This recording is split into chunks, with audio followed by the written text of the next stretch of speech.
everybody, welcome to another episode of Real Time Cooking with Henna, and today we are making a really cool and easy, super simple Indian dish called aloo matar, which just translates into potatoes and peas. It's just super simple. It's something that my mom used to make when there was literally no time to make anything else. So this is really simple, and here we go. You don't even need a lot of spices for this one.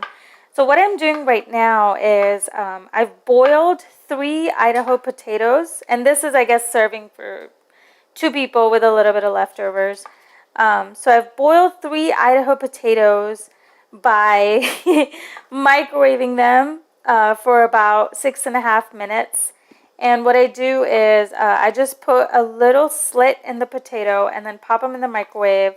And for 3 of them, I only had to do about 6.5 minutes. I do about 2 minutes for each potato and then 30 more seconds just in case. So once they are done in the microwave, go ahead and pop them into some cold water in the bowl. I've already done that, and I know, that's a little bit of cheating, but I just had to get them prepped before starting. So once they're boiled, you pop them into some cold water, and what that does is, the reason why you do that is once you get the potatoes really hot and at boiling temperature, they keep on cooking inside the skin if you do not go ahead and put them in the water immediately. And what that does is it just stops the cooking process of the potato. So I went ahead and did that, and I have peeled the potatoes, because once you peel them, the skin comes right off. You can just make a little cut in the skin and then just peel it off with your fingers. And do not be afraid to get your hands dirty, get your hands involved with your food, because it's just simple and easier and a little more intuitive that way. So what I've done is I've peeled the potatoes, and now I am going ahead and dicing them into nice little pieces. You don't want them to be too small. What I'm doing is I'm just slicing it down the middle and then dicing each half. So they're about 1 inch, like, each way. So they're not too small of pieces. So you don't want to, like, shred them or anything. You just want to dice them into little chunks. Alrighty, that is what I'm doing here. See, I'm on to my 3rd potato. And of course, if you're making a bigger serving, use more potatoes. 3 should be good enough for now. Now, aloo matar is a dish that I used to have in India pretty often because it was a mother's weekend go-to, and today is a weekend for me. It's a Sunday, and my mom used to make it whenever she was feeling a little bit lazy. And talk about being lazy for an Indian mother. I mean, she still makes some fresh food even when she's feeling lazy. Alright, now I got my potatoes peeled and diced. There we go. And now I am looking for my non-stick pan. Okay, there we go. Alright, so go ahead and get your pan onto medium heat with a little bit of olive oil. There we go. I just bought some fresh olive oil from the farmer's market. I'm excited to use it. Just a cooking oil. Alright, now while this oil is heating up, what I use for my aloo matar is I have frozen peas in the freezer, which I also get from the farmer's market. I know fresh peas are always better. If you can do it, way to go. If you can plan your meal that way, that's great. I just like to have a whole bag of peas on hand at all times in the freezer, just in case I want to bust into them at some point. Alright, so I'm putting about a cup's worth of peas in a bowl. Oh, they're so cold. Alright, there we go.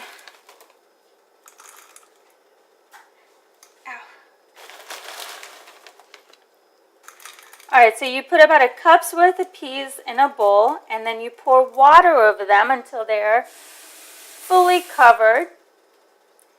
And then what I like to do is I like to microwave them for about a minute or about 50 seconds. I'm really weird about microwaving times. I get them down to the second. All right. I do about 53 seconds. Okay, here we go. Start. Now what that does is the frozen peas, it'll just, cook them, but not fully cook them. It'll get them unfrozen, thawed up, but then cook just a little bit so we're ready to put them into our dish. All right, now while that's going on, your oil should be hot enough. Go ahead and grab some cumin seeds. Grab some cumin, you throw it in the oil. And when you're about to throw the cumin in, your oil should already be pretty hot. And I've thrown in about 2 teaspoons of cumin seeds. And that's my peas. Let's see if they feel good. All right. Your peas are good. Go ahead and drain your peas while your cumin seeds are cooking. Now the best thing about cooking, of course, is multitasking. Now while things are going on with the cumin on the stove, you're draining your peas, your potatoes are ready and diced and boiled. That's perfect. Ow. Now, be careful not to burn yourself, because when you microwave stuff, it's sometimes hot and cold in different places. All right, I got my peas all drained up and ready to go. This dish is so simple. You will be so astonished. You're going to be like, whoa, you're done already? That's crazy. This is why mothers in India always make this when they don't have any time, when they're feeling lazy. They're like, you know what? I'm going to throw this aloo matar together and that's it. All right, all you're going to need for this dish, now my 3 main spices that I have on hand at all times. Salt, duh, of course. Red chili pepper, like red chili powder, red chili powder, and then chaat masala. Chaat masala is just a blend of Indian spices that are tangy and just delicious. You can find them at any Indian store, any Indian grocery store. I actually found my chaat masala at the farmer's market, at the DeKalb farmer's market in Decatur in Atlanta. It's freshly ground. It's just a blend of different Indian spices, chaat masala. So the 3 top ones, salt, red chili powder, and chaat masala. And that is all that goes into this dish. That is it. You do not need anything else to go in here. Brilliant. No tomatoes, no ginger, no garlic, nothing. All right, I'm just waiting on my cumin to kind of give off a little bit more color. I want it to be a little bit darker. I want it to sizzle more. And when you know that cumin is good enough and it's like cooked enough and you can start adding more things to your pan, is the aroma, the smell. You can really smell it. It starts to scent up the air, the kitchen, the entire house. And you can kind of hear it too. So cooking is really part of all sorts of sensory overload. You smell it, you see it, you hear it. It's so wonderful. All right, there we go. Now I see it getting darker. Oh, and be really careful. It is very, very easy to overcook cumin. It'll become really dark black at some points. And obviously you don't want that. All right, now I've added salt to taste. Red chili powder to taste. Ooh, yum. Now it really depends how much chili powder you want. It depends on how spicy you want the dish. If you feel like your pan is burning up a little too much, just reduce the heat.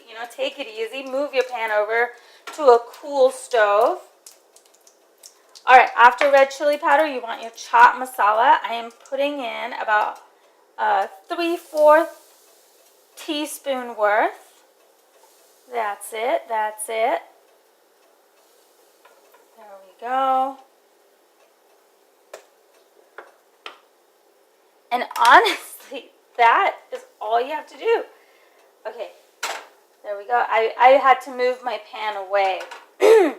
And when you add all of these spices to some hot oil, some of them will get into the air.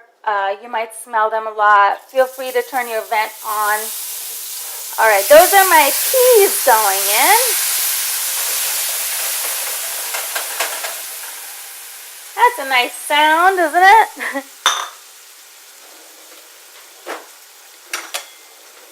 So this is the first time I've even taken out my spatula. Like, this is how late in the game I even take my spatula out. All right, so the peas are in. They're cooking up. They're looking good. And at the same time, go ahead and also add your potatoes to the mix. I've got them. All right, I've got them all diced up on my cutting board. I'm just going ahead and adding all my potatoes in. And since they are already boiled, they are soft. So what you want to do to mix all of this together is not, aggressively mix them together, but to fold, to gently fold the potatoes into the mix. And all we're doing here is getting a nice sear on the potatoes and the peas. You've got all your spices in there already. That's all you need. And you're gently folding so that you don't crush the potatoes into a giant mush. My mom is so particular about that. Whenever I try to help in the kitchen, I go for the spatula. And she always just yells back. She just says, be careful not to mush everything together. Be gentle with the dishes. You want to respect your food always, always and forever. Just respect your food. Treat it gently. So treat these potatoes with gentle care. There we go. Now I'm going to kick up my heat a little bit, just a touch above medium, because everything's in the pan. I like where everything is. I'm not scared that anything's going to get burnt. I want to get a nice spicy sear to my potatoes. And as you make this, honestly, this is all you have to do. Now all you're doing is just making them good and putting a sear on the potatoes. You should see the spices being enveloped by the potatoes and the peas, the oil, the olive oil just encasing everything. This will be really, and the cumin, of course, the scent of the cumin is really coming out now. Super, super duper easy dish. Now, because we are superhumans and we can multitask, I'm going to let this sear for a moment. I like to serve this up with pre-made naan that I have in the freezer. And I know all Indian mothers are probably just not happy about that one. My mom always makes fresh rotis, and if I had more time, I would do that. But right now, for the time being, you can get pre-made naans from your local grocery store or from the local Indian store. And I'm going to go ahead and throw them onto my griddle with a little bit of olive oil. So there we go. I'm plugging in my griddle. There we go. How are you doing today? What are you making in your kitchen? Are you making this with me? If you are, I'm so happy. That's so nice. All right, now definitely keep an ear on your pan, because once the sizzle starts getting real strong, you know that something is sticking, even though you have a non-stick pan. Things will still stick, because food is food, and it will burn. Booyah! That looks amazing! Now this is a dish, for example, my mother would make in India for Akash, my brother, and me. When we were going to school, everybody in India, the kids get packed lunches. And I guess this is so easy to make. I mean, already it's ready, right? Like you're only putting a sear on the potatoes. That my mom would make it in the morning for us to take to school. So I just remember opening up my little lunch box in school and seeing this dish with some fresh rotis to go with it. At the time, of course, not too excited about it. I didn't think it was a very exciting dish. But now that I'm away from home and I live in Atlanta and I'm away from my mom, it's just such a nice, gentle reminder of home. It's such a simple, beautiful dish. It's just potatoes and peas. I mean, it doesn't get any more simpler than that. Oh, but listen to that. That is beautiful.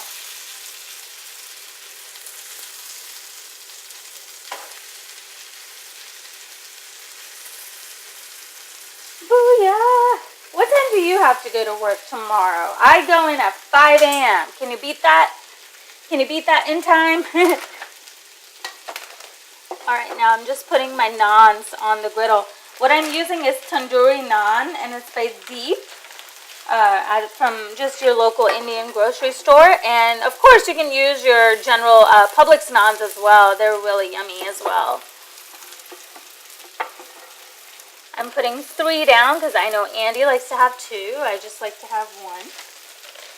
I also serve up this dish with some plain yogurt. I mix my yogurt in with some chaat masala. See, when you're cooking with me, you must have some salt, red chili powder, and some chaat masala, because those are the 3 main ingredients, main spices that I put into just about everything.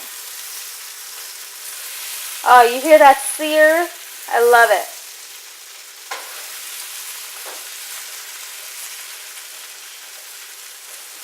This is simple and tangy and spicy. Just enough to get you through the evening. Alright, you multitasking human.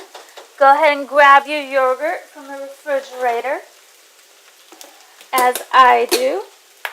Now, yogurt's really good for you. So here's something fun about Indian cuisine in general. It's usually a vegetable curry or a mix like we're making today, and then served up with some type of bread like roti or naan. So, you know, you've got your grains there. You've got your vegetables, you've got your grain with the bread, the type of bread that you're serving. And then you've got a side of yogurt, which is dairy. You've got a side of dairy. Usually it's also served with a little bit of salad on the side, so a little bit of more vegetables.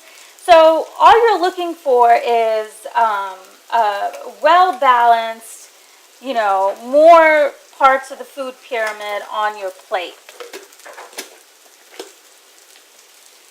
And if it's not vegetables you're serving, it's either lentils or grains. It's just all parts of the food pyramid.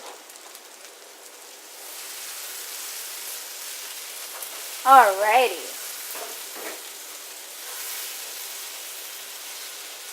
And there we are. You can hear that. I know you can hear that. You can hear that sizzle in my pan. Haha.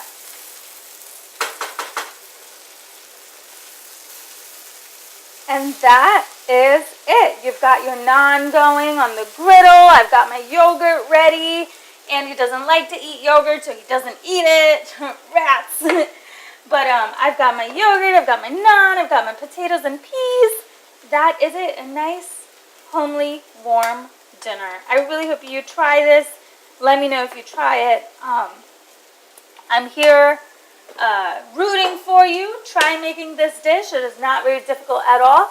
But until next time, I'll catch you later.